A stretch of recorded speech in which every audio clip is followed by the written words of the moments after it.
আজ যেহেতু বিদেশবাবু চলে যাবে ডিউটিতে, যার জন্য কিন্তু ভোরবেলা ঘুম থেকে উঠে পড়েছি। এখন বাজে ঘড়িতে 3টে, আর তোমাদের বিদেশবাবুর ট্রেন হচ্ছে 4:20-তে। আর এদিকে দেখো পুরোপুরি সকালও হয়নি, আমরা কিন্তু ঘুম থেকে উঠে রেডি সেডি হয়ে নিয়েছি, কারণ আগে আগে যেতে হবে, না হলে কিন্তু ট্রেনটা মিস হয়ে যাওয়ার সম্ভাবনা থাকতে পারে। তো রেডি সেডি হয়ে টোটোতে উঠেছি, কিন্তু টোটোতে ওঠার পর এদিকে টোটোটা কোনোভাবেই স্টার্ট নিচ্ছিল না। তো বিদেশবাবু এখানে ঠিক করার চেষ্টা করছিল, যদিও হাতে সময় ছিল না। সময় থাকলে হয়তো পুরোপুরি ঠিক করেই আমরা স্টেশনে টোটো করে যেতাম, কিন্তু যেহেতু ঠিক হয়নি, তার জন্য কিন্তু আমরা হেঁটে হেঁটেই কিন্তু স্টেশনে পৌঁছে গিয়েছি। আর আমার তো ভীষণই মন খারাপ হচ্ছিল। বিদেশবাবু আসাটা যতটা আনন্দের, ঠিক ততটাই চলে যাওয়াটা আমার কাছে কষ্টের, যেটা আমি তোমাদের এই ছোট্ট একটা ভিডিওর মধ্যে প্রকাশ করে পারবো না। যারা এই আমার মতো প্রবাসী স্ত্রী আছো, তারা হয়তো এই মুহূর্তটা খুব ভালোভাবে ফিল করতে পারবে, আর বাকিরা তো নাটক বলে চালিয়ে দেবে, কারণ অর্ধেক মানুষই আমার ভিডিও করাটা নাটক বলে মনে হয়। যাই হোক, তাদেরকে আমি ইগনোর করি, কারণ নিজেদের তো জীবনের কোনো লক্ষ্য নেই, বা নিজেদের তো করার কোনো কিছু ক্ষমতা নেই, তাই অন্যের জিনিস দেখে তারা ভালোই জ্বলতে পারে।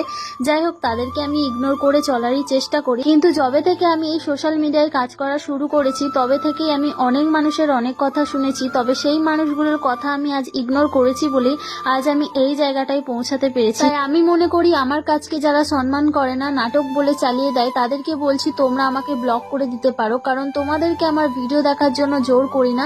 যারা আমার ভিডিও দেখে, আমাকে ভালোবেসেই ভিডিও দেখে। আর হাতে গোনা কয়েকজন যারা আমার ভিডিও দেখতে পছন্দ করে না, তাদের জন্য কখনোই আমার কাজকে আমি বন্ধ করব না, কারণ প্রচুর মানুষের ভালোবাসা এখান থেকে আমি পেয়েছি। উপরন্ত এখান থেকে আমি আমার আর্নিং এর রাস্তা খুঁজে পেয়েছি। একটা সময় হয়তো আমার কাছে এটা শখের ছিল ভিডিও করা, আর এখন এটা আমার কাছে শুধু নেশা নয়, পেশা হয়ে দাঁড়িয়েছে। আর এদিকে দেখো, তোমাদের বিদেশবাবুরও কিন্তু ট্রেন চলে এলো। এখন কিন্তু ও ট্রেনে উঠে পড়বে। আর এই মুহূর্তটাই যে আমার কি পরিমাণের কান্না পাচ্ছিল, তোমাদেরকে বলে বোঝাতে পারবো না।